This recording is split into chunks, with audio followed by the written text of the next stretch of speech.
Izilo Mzansi 98.0. 12 minutes past 8 sokusona leso sikhathi la soke sikhuluma khona indaba ebalekile ezomthetho kodwa lezi soke sigxile ngazo manje la soke sibona khona sithi yinanti isonto liphela nanti lingi liyaqala ukuphi ukukhambile phambili nokuphi othanda ukuthi siqophe noma mhlambe ongafisa ulwazi oluthe ukuthi xaxa ngalo asikhumbuleke soke singakhiphe lesibizo ukuthi legal advice kodwa soke sithi nje naku la sifuna ukupointa khona to direction ethanda ukuthi be right hamba ke nawe uyofuna ke ukuthi izinto zakho zihamba kanjani asixhumana ngalezi indlela ezilandelayo WhatsApp 063 8208448 063 8208448 mawonge nawe le namba efonini yakho senkingeni kusendele voice note noma ungisendele umyalezo sokwazi ukuthi siufunde bese kube inombolo yethu yocingo 0604807164 0604807164 kanti ku TikTok sikhona futhi ngiyababona nje belapha nakhona ungakwazi ukuthi ufake umyalezo wakho khona sibone ukuthi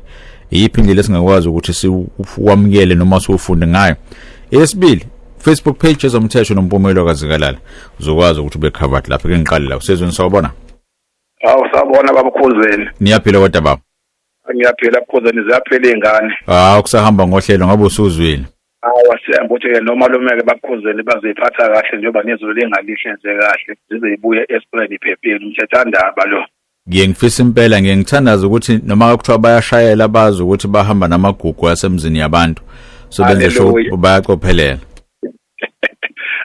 bakhuzeni dala baba lapha kuleli cala lika Meyiwa njoba kulenkulumo ke iyadlala eshuwa ubhuti Mqo ukuthi kuninto engathi kuzovela la ukulakho ukuthi lento okuthiwa yenzeka lapha ilaba yoma robbery akusiyona so ukwazi-ke la Khuzeni according to umthetho ukuthi if kuzovela lo fakazi ingabe amathuba ukuthi inkantolo leyo nto iyikhonside angakanani ngani ngoba ngiyakhumbula la ngonyaka odlule la Khuzeni ngikubuza ukuthi umthetho wala eMzansi usebenza kanjani what thethwandaba ukwazi kwami usebenza uhafu asengiyama lapho so njengoba kunenkulumo manje esiqhamuka ukuthi kahle lento wathiwa yenzeka lapha eRobert akusiyona and two Khuzeni ubaba ucele phela njengoba yena wayethe ubamba abantu eThekwini ukwazi washo ngisho ikhathi uthene khona mbambe ngo10 esho abantu abevele beyiboshelwe empangeni so umthetho baba la njengoba kuzovela lobufakazi ingabe inkantolo izobuthatha noma ijudge ndokulalela bese ivela phambili asikhumbule ukuthi inkantolo ithi mina kwami njengamanje ukwamukela bonke ubufakazi bese ngicela ukucaciselwa la ngingezwanga khona kahle kuzothi mase ngikuthola bonke baphelela bese ngenza evaluation ukuthi yini into engiyikholwayo yiphi into engingayikholwa kuloko engikukholwayo isinqumo sami sobese sihamba bese siyofika kuphi kodwa ke asicacisele kokulandelayo kuthe kungithusa kancane ukuthi indaba istate noma singaqalanga sayibeka le ndaba ngesikhathi liqala icala kuze kuzofika manje bangifuna ukukhuluma nomthethwandaba ngimbeke esithombeni ukuthi sikufanele ngithi umthethwandaba njengoba uyijaji la ngifuna ukuchazela noma sizokukhombisa ukuthi la kahle labantu babethunyiwe yize noma investigations ethe ngasitshenanga ukuthi babethunywa ubani noma sisaqhubeka nalapha kodwa laba bala siyabona ukuthi singakwazi ukuthi sibashushise nabo ufakazi abesobletha wehle ngoholoko chaza ufakazi bakho bese uyaqala bese uyabletha ngoba into eyenzakalayo manje vele kukhombise sengathi even kwa istate asikho clear kahle ukuthi prosecution yakhona kumele ihambe izofika kuphi akuyona ke inkinga kangako ngoba just as long as lobo fakazi bungenile ebukhona ngaphakathi bukwazi ukuprove ukuthi lento ekuthiwa imotive inhloso yokungena kubulawa umuntu ibithini kuyayisiza state mase kuthiwa kwenziwa evaluation yakhona noma ngabe kuthiwa ufakazi bakhona kufike in a piecemeal approach into kodwa mina engifuna ukuthi asiyenze sekutheni asi-evaluate kahle lo fakazi kade sibuza izolo after bonke sebeyenzile i-cross examination kwaze kwafika ekugcineni even kwa-advocate Msholona ngoba sobe sesikwazi ukubona sehlunga ukuthi ikuphi kuyiqiniso ukuphi kwamanga ngoba lokho esikuzwayo njengamanje kuvela from esidini lomuntu oyedwa ongenze ukuthi zikhona izincanzelo ezizoba khona eyishoyo ukuthi size sifike la sifike khona nje besibekuthini asikhumbule bathe ngingithathe ngenkani nahamba nayo ngenzisa lento ekuthiwa pointing out ongenze ukuthi kwayile confession enithi nayo ngenze ngoba naku bese ngifile induku ngishawa lapha so ngabona ukuthi angenze ngaleyo ndlela ukuthi izinto zami zikwazi ukuthi sihambe ngohlelo okay babukhuzeni yakubaba uyangilapha and yabandlela ongazela ngayo mshona abanye abantu abalaleli bayabuza ngicela ukubuza babukhuzeni ogcina amasekela ngedela abanye kungani babukhuzeni lenkulumo kaKheli Khumalo ayikhuluma kwesinye zeziteshi la ukuthi umuntu adubula usenzo umpanakathi kakathwala ngephutha ngoba lento wayekhuluma emsakazweni kodwa kwesinye zeziteshi hayi lesi babukhuzeni ngene show ukuthi lesiteshi baba nezinye iziteshi abantu bayilalela ilento imsakazo lento engikhuluma ngayo baningi abantu abayazi ukuthi uKheli Khumalo kwesinye zeziteshi wayisho lo yena wathi umuntu wadubula usenzo umfana kathwala ngephutha kungani le nto baba engaconsider kahle kahle kungani angithi izobe sibheke kakhulu lapho ke process ye investigation. So if bungekho ufakazi obuza ngaphambili ebukhombisa lokho then it means ukuthi ngeke kuze kwazi ukuthi kusetshenziswe kodwa ke asingasheshike bese siza sethi angeke kuze kubhekwe at all ngoba kusazongena abe defense noma abasola into abayicela khumbula ukuthi bacela amadokhetho omabili if amadokhetho sunginikezile wona ngine affidavit ekhona iyincwadi efungele ubufakazi nginilungile lokufaka isicelo sokuthi ake sibize yena uKhumalo ukuthi ake azongena eboxini. So into ekufanele siyenze asiyithathe ngeyitage le evidence engenayo si evaluate siyibeke eceleni bese sithi kodwa evaluation ephelele iyokwenzeka mase sifike egcineni kodwa awuvalwanga umnyango kulento wena oyibuzayo ngoba base ngathi mase bengena eboxini abasola bese bethi ayike sesiqedile ngobethu kodwa abanye umuntu esifuna ukumletha la ukuze akwazi azonikeza ubufakazi nango ukuze akwazi akhombise ukuthi thina kahle kahle simsulo kangakanani. Hayi babukhuzeni ngiyakuzwa babami khona lesengekho babukhuzeni ngibhlungu babami ngoba la emzansi mangabe ungenayo imali uboshwa kalula futhi ugcine ugwetshwe even icala ungazange ulenze angikhulumela babukhuzeni labantu ababoshiwe ukuthi nje lento babukhuzeni ukuthi uKheli Khumalo uma wakhe bangabizwa ezabantu ababekhona endlini kodwa ukubusenza babukhuzeni wafala kamthethandaba ngihleli nomadikizela nokhetha nomabhi ngeke ngibaqeda ngabe saphela induku thiwa ngeke kuduthula umuntu lenze bese nithi anibona ngaphathi ngoba wafa angani mhlambe wafa emzini womuntu omcoli umuntu oy celebrate elizwayena bebengasayi kodwa ke lokho labami ayithule sibukele isiphetho kodwa khona egcineni ngethemba kuloko isiphetho sophela ngoba lo nyaka lo oka10 wafa ingane abantu endlini phambi kwabantu kodwa khona abangabizwa khona ababizwayo ngiyabonga khuzeni.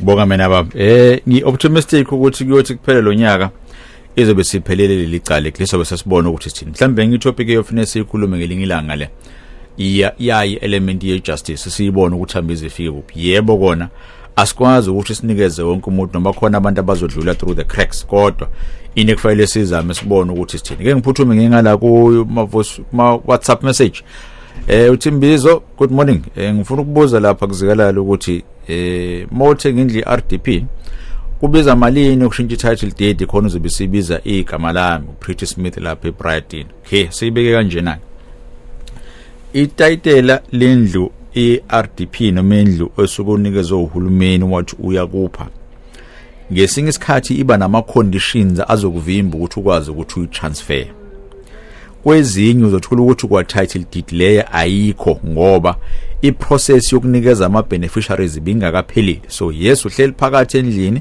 kunencwadi ekhombisayo ukuthi indle yakho kodwa iprocess ayikakaphelile. Kuba ingozi ke mawuzoyithenga leyo ndla ngikukhuluma ngokuyidayisa ngoba mawusuyithengile abokho ubufakazi obuzoba khona ukuthi le ndle yakho if kuukuthi umuntu kade ebhaliwe ku title deed uyadlula emhlabeni i-title deed ingakafiki kuyena ifike kuyena bese iba necondition ethi ngakwazi ukuthi transfer bese uba right uzoba neproblem ngoba leyo asset akuyona yakho. So into engengisho sekutheni rule number 1 ezi kuyizindlu ze-RDP akuqiniseke ku-title deed ukuthi khona kuqala. Number 2 bese uyabheka ukuthi ama conditions athini mayelana nama transfers akhona. After usuwenze lokho wabona ukuthi ngakwazi ukuthi ngithenge ama conditions akade khona se right then ke bese niyabona imarket value yakhona ukuthi thina masipala uzokwazi ukuthi assist lapho then khona itafula esilisebenzisayo ukucheck ukuthi indlu ibiza imali engaka fanele idayise imali engaka. So mase kuthiwa bengithola inani bengizokwazi ukuthi ngikunikeze answer that is more definitive kodwa makunjalo ngalendlela oyibeka ngayo into engiqale ngisabe ngayo moko wathi nje RDP ngivele ngibone lapho uqala bese ngithi ake senze sho ukuthi izinto zethu zihamba ngohlelo. Nangu umunye umlaleli sonibona ngicela ukubuza kunodade wethu owaya ehousing ngemfihlo singazi ngoba ethi ufuna ekhaya kube ilakhe wabuya engenzanga lutho kwathiwa kofuneka ummeli. Mina ngifuna ukwazi ukuthi ngingayaphi ukuze ngithole ikhaya libhalwe ukuthi libhalwe ngubani. Ngiyabonga. Lapho ke kululaka either uze eMaritzburg ka edit office ufike uyochecka khona basebenzise iaddress yala ukhona noma basebenzise iaddress iID number lo muntu okuyena sekutheni ube owner noma zikhona indawo okwazi ukuthi uyochecka kuzona. Nathi siyakwazi ukucheckela lapha office makhona iID number yomuntu, and then bese yakutshena ukuthi title deed ibiza bani, and then we take it from there. But mangenzakalanga lokho usungayithola usenkingeni ethanda kubancane ngoba i-process yakhona ithanda ukuthi ibini. But you can check bona ukuthi izinto zakho yithini. Engicabanga ukuthi ngesikhathi bethi hambani niye ka master, into ababefuna ukuthi ayenzeke lapha babefuna ukuthi i-estate ayikwazi ukuthi wayindephe kahle, kungenze ukuthi i-value ye-property is more than 250,000. So bazofuna ukuthi ke umela kabe khona. Ke ngiphuthume ke ngala Mpumelelo Zikalala usibongiseni la ula SA5 baba no baba ngena kulela mayiwa. Nangididwa ukuthi umuntu mewukuthi mina ngifela kubo kwentombi yami, mewukuthi amaphoyisa seyaphenya ukuthi ngifele kubo kwentombi yami, ngicathi kungaboshwa yona ukuze iyophenywa. Manje engixaka ukuthi umeyi wafela kubo kwentombi yakhe kubo kwentombi yakhe, kodwa manje ukheli khumalo uyikhulekela kaboshwanga yophenywa lutho. Noma ngoba naku ukheli khumalo mhlambe ngoba mina ngomuntu kazana mhlambe intombani ngaboshwa ukuthi ngifele kubo kwayo ngihamba yophenywa, kodwa manje ukhela kaphela. Kwenziwa yini lo? Ayangixaka lento ngampela, umthetho uthunjani hayi. Ngoba phela intombi menga ivakashele mina ifele ekhaya, ayifune ngophenywa mina ngiboshwa. Ngeke ngivele ngiyeke kuthi hayi kanjani. Angazi kampela, ngicela ungichazele lapho. Ngiyabonga. Asikhumbule kodwa ukuthi siqala ngokuphenya. Mase siphenyile sabona ukuthi sikhona isidingo sokuthi uboshwe, and then bese siyakubopha. Kungenzeka ukuthi bese kuyisikhathi sakho baningi abantu abayidlulelayo nje emhlabeni, banjwe heart attack sekuphelile, intombi yakho idlulele noma uyivakashele wena, achaza ukuthi wena ekubulele. So asikwazi ukuthi senze assumption enjalo ngoba soba nenkinga makunjalo. So siqala ngoku-investigator. Once investigator sabotha uyathinteka, bese sithi hayi ke hoza ke sibone ukuthi izinto zakho yithini. Lalela izingxoxo nsuku zonke kuyizwi lomzansi FM. Jale impela ngiphuthume ke ngala sezweni sawubona. Uthomdala. Niyaphila kodwa baba? Uyaphila phela. Hayi ku-right kakhulu. Hayi uzikalala lo sekhona sengimxoshile uyabuya kodwa kusasa. Ngiyaxolisa kodwa. Olwamphuthelana ngiyakhala mina eAfrika sibukele kaphansi ubaphethe Guardiola ngathi unenkinga no uJim Klopp unenkinga lekhuzana neAfrika. Ngamthatha kanjani umdlali ukuthi akambe olashela eEngland ekubeni izwe lakhe lila Africa. Ithama awudokotela bala ubabukela phansi noma angazi ngiyakutshela manje.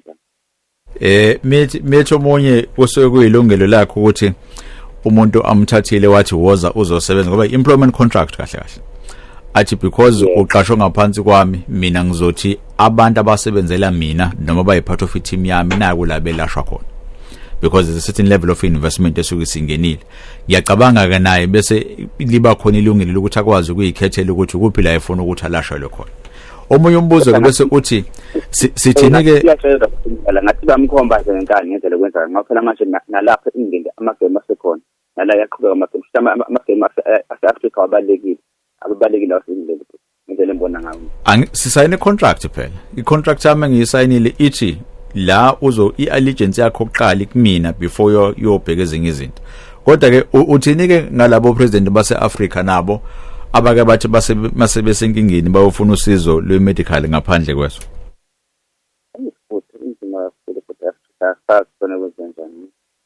Hayi kodwa ke siyathemba ukuthi kuzohamba ngohlelo. Siyabonga. Dona iqinile kanjani ithi sena ngazwa ngapha? Mfethu. Iqhubeka noma iqinisekile eqhupheni. Yabona nje ulalele manje in the next 2 minutes ngizokwenza sure ukuthi ngiyakubuzela la. Ngoba gcina ufonile uqhamuka ngapha lezi izinkulu amashayita amakhulu ufonile thola wona ngajabula ngapha kakhulu. Hayi ngizokubuzela ngizokwenza short back update baba. Ngiyabonga. Angiphuthume ke ngala. Ezomthetho yabona ukuthi ezomthetho uthi singena yonke indawo nasebholeni siyangena njalo by the way. Ezomthetho umsakaza ngibingelele emsakazweni. Ngicela ungicacisele la. Kulula kangakanani ukushintsha umthetho sisekelo wezwe? Dinga 2/3 lapha, majority. Neprocess yase parliament asiqhubeka. Njengoba kukuningi okungasigculisi kuwona uma sengabahlala ngibonge umsakazi uSipho Stadium eMayville udabuka amatatiyela ungakwazi ukuthi ukwenza umthetho constitution yakhe yakuvumela into oyidingayo nje 2/3 meaning 75% wabantu abasuke bekhona eParliament benze sure ukuthi bavotela njengawo so ke wenza sure ukuthi the way various ways uthola ama political party ahlukene azocabanga ngendlela eyodwa noma uthola political party eyodwa ezonikezwa amandla ukuze ikwazi ukuthi ishintshe kahle without ukuncenga abanye abantu ukuthi bavote kanye nabo.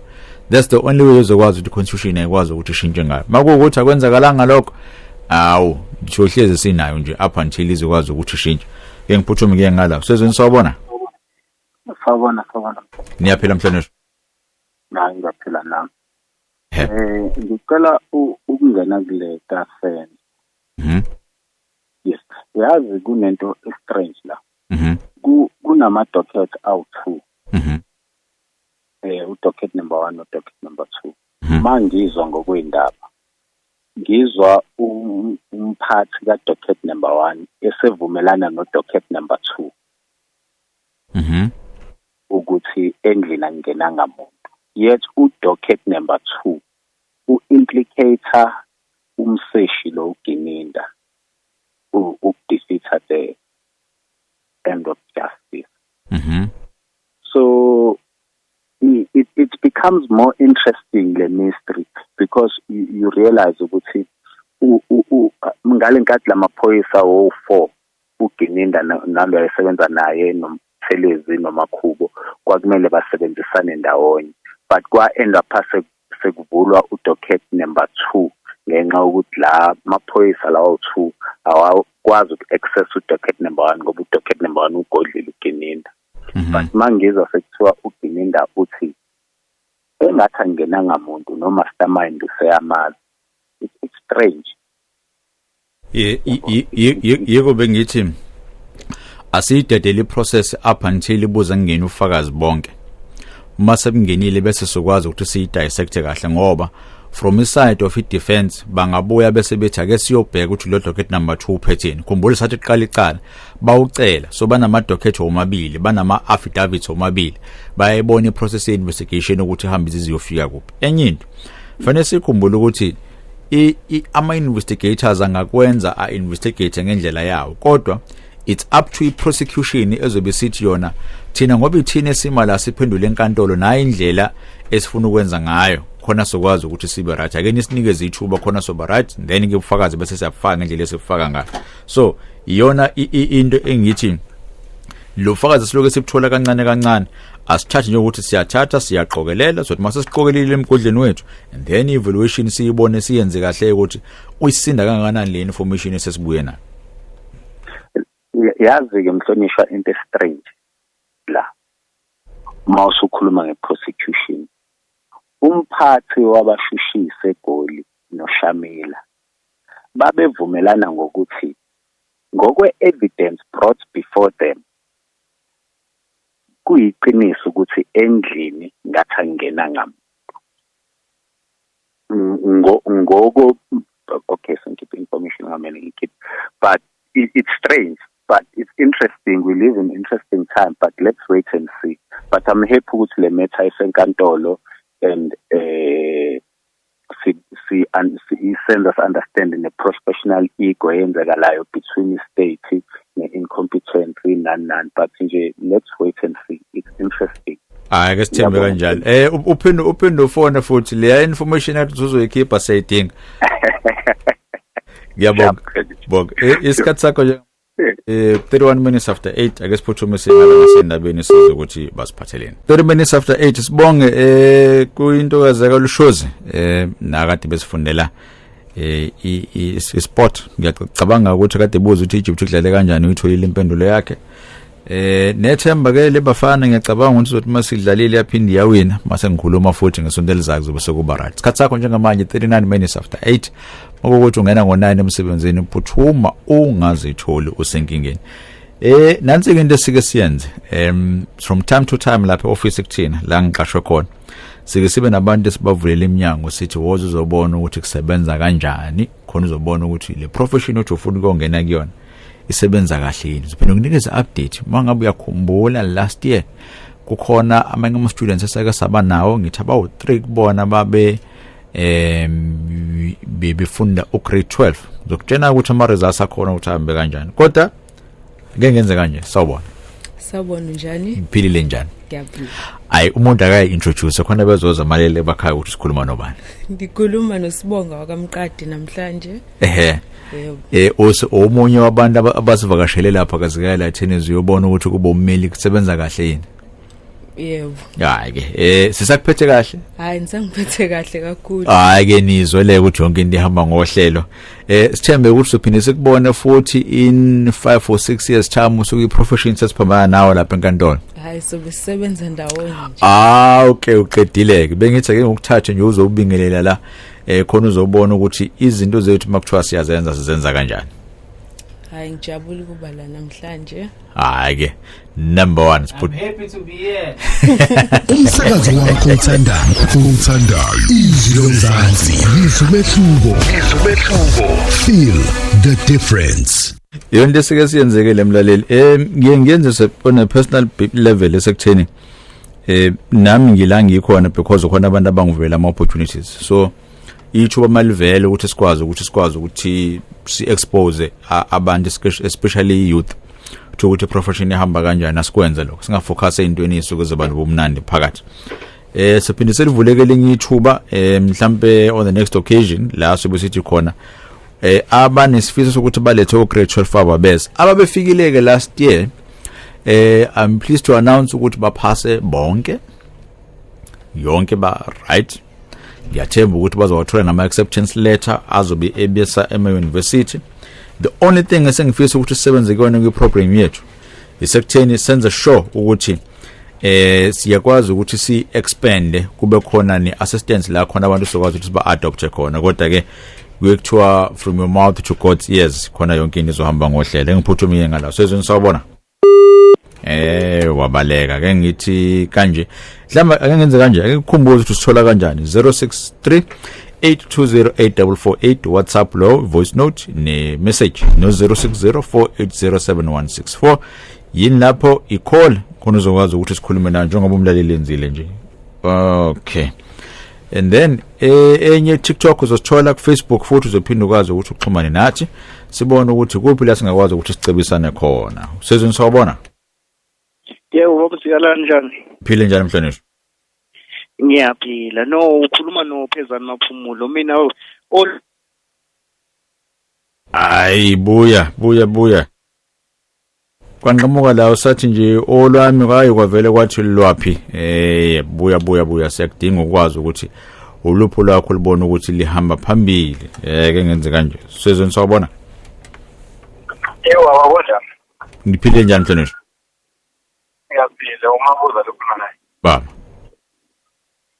bengicela ukubuza la ku-site lomthetho ukuthi lithini indaba yomuntu oboshwe iphutha njengaloba kunobaba ekhuluma lapha kuma-street ngesonto obaba owabhejwa ukujika ntelwa esasele se-19 years kodwa igcineni kuyatholakala ukuthi akalenzanga icala nomuntu owambulala akasangamulale and amaphoyisa the way ebeka ngakhona engathi wona eplanti evidence ukuze umuntu aboshwe because manje makufuneka ummese kusugwaze ngawo awutholakali kuthiwa i-wallet yomuntu owathathwa ukuthi hayi kwakhona yathathwa kodwa manje ishuthi like evidence ayitholakali but umthetho wadlala indima yawo amaphoyisa aba-reckless nomthetho waphinda wambopha umuntu kuthiwa ithiwani indaba yomuntu onjalo ikhona into iclaim ekifaka i-unlawful arrest ne-unlawful detention ekidinga ukuthi uyifake on a civil basis la uzobe usuthi khona ngesimanga se negligence eniyenzile emaphoyisa buka into esengiyisafarishile ngicela ukuthi aningicompensate maningi kama claim ahleze ngena anjalo into esuke efanele ukuthi yenzeke kodwa sekutheni ufakazi bakho kufanele ebuqine ubukhombise enkantolo ukuthi nayi into eyenzeka ngempela nako la ngilimale khona ngoba inkantolo isuke izosebenza on the basis of ufakazi nanokuthi usuke usulanda ama record abantu abahlukile ulanda wase maphoyiseni ulanda wasenkantolo ulanda wamshushisi bese uzokhombisa ukuthi ngendlela abenza ngayo akufanele ngabe wagcina la ufike khona then bese kuyabonakala ukuthi compensation yakhe ithini but there are ways la ungakwazi ukuthi ucompensate ke khona it's just that kuyi process ethanda ukuthi ayibe yinde bonga mina kakhulu sithembe naye ukuthi lolu daba loluthathela phezulu ngiyazi kona ukuthi kuye kube a bit expensive ukuze iyenzeke lo process kodwa bakhona abameli abakwazi ukuthi basize bathi hayi asisebenza ngale kuthiwa contingent up until iclaim iziphela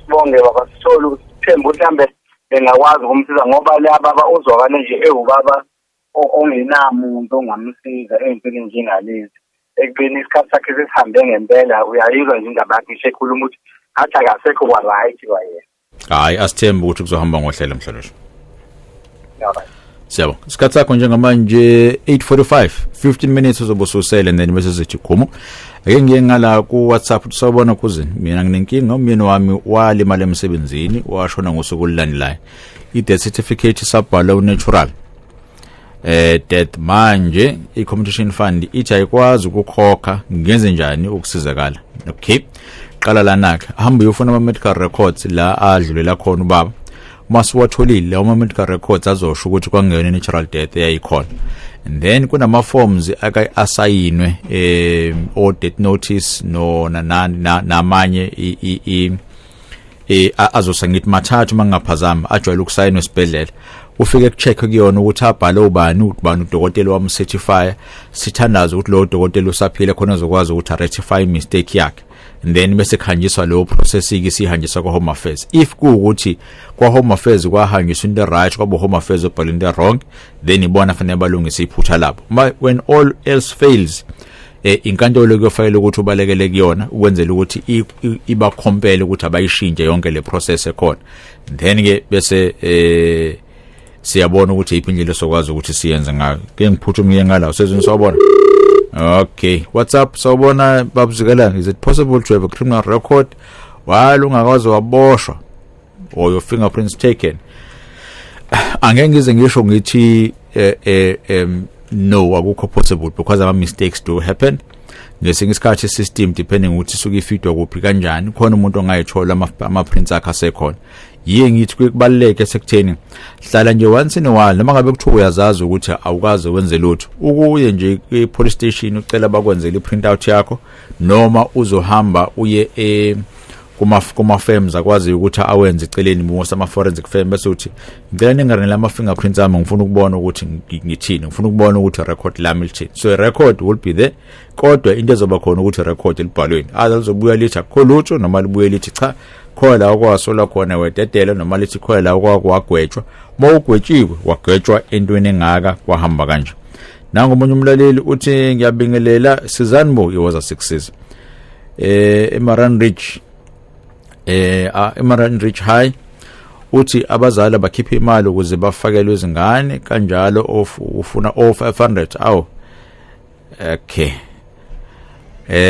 lana ke kusuke sekuthanda ukuthi akube angenze kanje la ikhona Department of Education ungakwazi ukuthi ubalekele kuyona iba nama district ke kuzoba kuyona ngiyacabanga ukuthi likhona office la lapha ePinetown hamba ufike uye khona mangabe ukuthi uyanqena ukuthi ukhiphe igama lakho ngiyacabanga ukuthi ba ina iprocess la ungacomplaina khona anonymously uthi hey ngicela ningisize la nayi process ngendlela eyenzeke ngayo khona engibona ukuthi angathi akhambi kahle ngiyazi ukuthi umnyango wa education uzongenelela kwenzela ukuthi kubone ukuthi izinto zakhona ihamba kanjani ngoba strictly speaking kufanele ngabe yenziwa lonto unless mangabe kuyinto esuke ibhalwe phansi kokwavunyelwana ukuthi hayi kukanje kukhona imali esuke izophuma khona yonke into ihambe kahle kodwa lapho ngiyabotha uzoba nenkingi makukuthi ay report ayonginikezele nombolo mhlawumbe ngakwazi ukusizakala number sema respect 033 033-846-5475 033-846-5475 noma leyo toll free 0800 204 5353 0800 204 353 bona ukuthi uzosizakala yini lapho amacebe sezweni sawubona hayi kwenzakalani la okay kodwa ke asimile siyaqhubeka sezweni sawubona baba ukuzeni yaphila niyaphila kodwa baba ungixolele mina bengilokufona manje siyaphambana ayi bese ngisho ukuthi kukhona la ongiphambanisele online bami hayi insimbi zakho zabelungu ze right lapha ake number 1 baba no kuzeni ngisacela ukubuza la ukuthi njengoba la eqaleni likaSezomthetho liyabonakala ukuthi sekudonse kakhulu iminyaka neminyaka njengoba mhlambe ngithi la uliya la ko 10 or 11 yabo so nginalo mbuzo ukuthi kunabantu othola ukuthi abanye babo babanjwa abanye bagcina bevalelwe uma ngabe sekutholakala ukuthi cha umuntu omaster nangu akukho kunye futhi abukho futhi ubugebengu bake benzeka into eyenzeka ngaphakathi right so umbuzo wami la usekutheni labo kuyibona abathi thina sagcina sihuzukile ngenxa yokulimala kaSezomthetho ngamanye amazwi sahlukumezeka bayakwazi yini ukuthi mhlambe bona bese bethi okay asiclaim back ukuthi nathi saba nenkinga singahlangene nalutho mhlambe benza njani lapho bamangalela inkantolo noma ikuphi abakwenzayo lapho ekutheni nabo amagama abo agezeke yabo so ngoba mangibuka la kuzeni ngibuka baningi uyabona kuze kushaye lo nyaka kuze kube yilo nyaka mawubuka isikhathi esiningi kunabantu abathintekile abanye babo bebengazi lutho ngendaba kaSezomthetho bengifuna ukuthola ukuthi ke uma ngabe bethi-ke ba-pay back bona benza kanjani bazokwenza kanjani okay ile seke sayikhuluma ekuqaleni yale unlawful arrest na unlawful detention so sukusuthi ake ngiqale emaphoyiseni noma sibheke kanje ngizocela ukuphazamisa kancane ngizocela ukuthi ngilalele radio ningabe sengivimela ababuzayo ne kulungile baba thank you boy sibonga asihlukanise khumbula ukuthi bathatha abantu abazosebenza noma bawu4 abantu abenza ukuthi umuntu agcine sesejele siqala ngamaphoyisa ngoba iwona investigator if ikhonto engahambanga kahle emaphoyiseni bayangena nabemgodlini size kwi-prosecution laba sesithi wena ngoba wena kade ubusy uprosecutor lelo daba ke sibone kade uprosecutor ngendlela ekuyiyona yini noma mhlambe kade unama intentions akade ngekho right size enkantolo la enkantolo siyothi wena Nkosi yenkantolo if unama facts ne evidence akade ikhona phambi kwakho ngabe decision uyithathile bekuyi decision right na la yasenkantolo ke ibuye isize khona sekutheni sinayo lento esibiza ukuthi appeal process so angikwazi ukuappeal emaphoyiseni angikwazi ukuappeal ka-NPA kodwa ngiyakwazi ukuappeal masekuza enkantolo so idlule sicala lingaphezulu then bese bebona bangafika kanjani ubufakazi obuthanda ukuthi buhluke then bese uzothi kulabo abantu owumangali nabantu akade bewofakazi if kubonakala ukuthi khona manga kade bewaqamba then ngabathatha nabo ngibafake ngala the only difference kubone isekutheni kufanele ubone ukuthi banayo yini leyo compensation othi uyayifuna ngenze example ngami mangase uthi namhlanje ufuna ngokukhokhela 100,000 anginawo angeke ngize ngokukhokhela so ungayiwina iclaim yo order against mina for that amount kodwa uthola ukuthi imali yakho ngeke izibe khona yiko uthola ukuthi kuye prosecute noma kusushe kakhulu istate ngoba siyazi ukuthi uhulumeni imali ngeke angayithola mase kuthiwa sekufanele ahambe ukhokhela umuntu and then bese kuba right ukuze bayidefend uhulumeni ngesinye isikhathi uke athi wena mshushisi nawe wena phoyisa kade ukhona if isibone khona izinto ongazenzanga kahle sizokwenza sure ukuthi lo mali iphuma from impesheni yakho and then ke bese siyabona ukuthi izinto zakho zithi so iyona into abangakwazi ukuthi bayenze leyo if sebebona ukuthi emva kwesikhathi esingaka ngilwa icala kade ngingahlangene nalo nakula ngikhona ngicela ukuthi nikwazi ukuthi ningikhompensate noma ningicaphezele nangumlaleli ngala uthi greetings ngicela ukubuza ukuthi umeli yakwazi yini ukulandela itayitela if lingakaphumi komasipala ubonisiwe simple answer no reason being so khumbula ukuthi umasipala usukunama processes awo wenzayo ngaphakathi la osekusafuna ukuthi khambe kuyo register ama projects amaningi I don't know why yenzeka le afike enziwa aqede kodwa uthola ukuthi iprocess ye-conveyancing noma yokukhishwa kwamatayiteli iyona lethatha isikhathi eside. Ngiyageza ke mhlawumbe ukuthi kusuke procurement process ukuze kutholakala umuntu ozokwazi ukuthi abenze lama transfers kuhambisane ku-advertise kahle, kodwa ngiyacabanga ukuthi kwi-planning process efayela ngabe into leyo sikhona. Makuwukuthi wena uyazi ukuthi unendawo ohlala kuyona RDP ikhona incwadi ukukhombisa lokho, awukusebenzise nje ulokuya njalo nje kamasipala after 3 months uyo check noma after 6 months check ukuthi ayitayitela likhona yini. Ngingekwazi ukuthola ukubhala phansi okushoyo ukuthi amatayitela akakaphumi. Owenze njalo ngiyacabanga ukuthi izinto zakho zohamba ngohlelo. Phinde sibheke omunye umlaleli sawubona kuzini. Ngicela ukubuza washona ubaba manje umuzi ubiza yena. Manje ngisakwazi ukukhokhela amanzi, ngicela usizo uhlala kwamasho. Lapho ngicabanga ukuthi bafuna ukuthi uthole letter of executorship noma of authority. Kufanele nicheck ukuthi nibangaki, i-move value yomuzi ngakanani, kuvakashelwe i-office lika master kuhambe kuyo report estate yakhe. Either bazokunikeza letter of authority noma letter of executorship. Bangenzeka bathi bacela ukuthi kube khona umail mangabe ukuthi khona ingane iminyaka ngaphansi ko-18 noma iveli estate esikhuluma ngayo ngaphezulu kwa-250,000. Kodwa istep sakho sokuqala nje ukuya lapho ngoba lo ncwadi ozobe usuyitholile iyona ezokunikeza igunya neyesuke ikhombisa ukuthi lo muntu engikhuluma naye uhlala kwamasho uyena ngempela umuntu ekufayela ngabe uyadila nale process. Phuthumise ngala. Bingelele Baba Zikalala ekseni. Sebengela. Kwezomthetho. Baba Zikalala khuluma nomlaba la yaPhilipos. Ngithi angibuze baba, ngangisebenza kwenye inkampani enkulu. Ngihlala khona nginendlu, ngihlala khona ngaphakathi. Ngihlala nezingane zami. Kwase kuba nobudedengu bokuthi ingane yami yasha ngaphakathi khona lapha enkampanini lapha edamba khona udoti. Yasha ingane ngokuba ayikwazi nje amanje ukugibela imoto, mayigibela imoto iyabuyisa njalo. Ngina record asesibhedlela. Angazi noma ngakwazi le nkampani ukuyivulela icala ukuze ikwazi ukuthi ikhokheleke ingane ngendlela yashanga noma sekunesikhathi, kodwa angazi noma kusangenzeka. Ngiyabonga bamzela le radio. Le yesikhathi mhlawumbe yona singaba inkinga because khumbula ukuthi no 3 years ukusuwisha senzela na ukuthi sikwazi ukuthola bonke ofakazi bese kuzoba khona.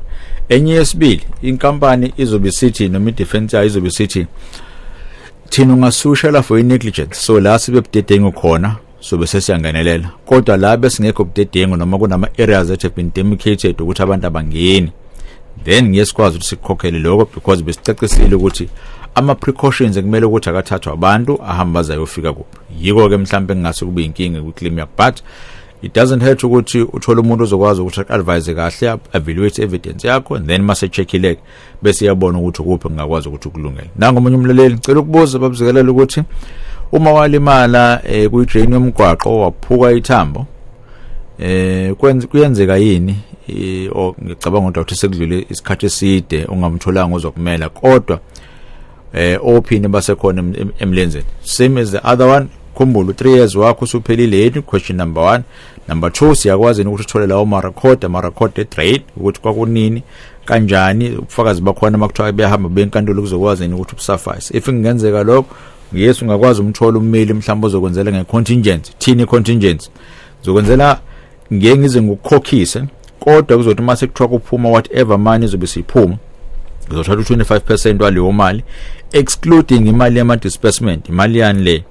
If kade kufanele uhambe kudokotela ngokukhokhela mase siphumile leyo mali sokuthatha imali adokotela ngakudokotela siyibeke eceleni ayihlangene nalo 25% engizowuthatha mase kuthiwa khona la kade ngisebenza khona.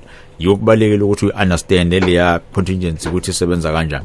3 minutes ososele ake ngithatha umlalelo yedwa ocingweni ne voice note yodwa ne message yodwa bese siyavala. Sizweni sawubona Baba Zikalala kunjani? Iphile njani mhlonishwa?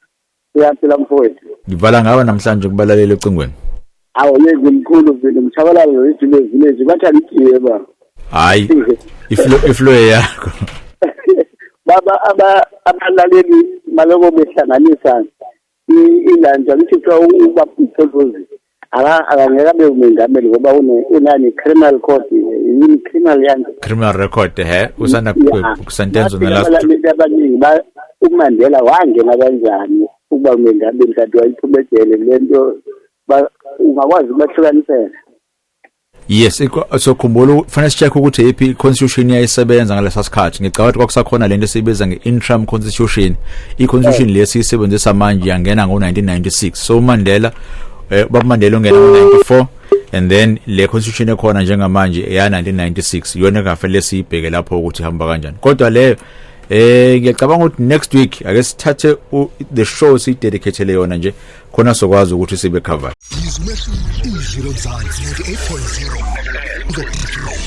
The difference.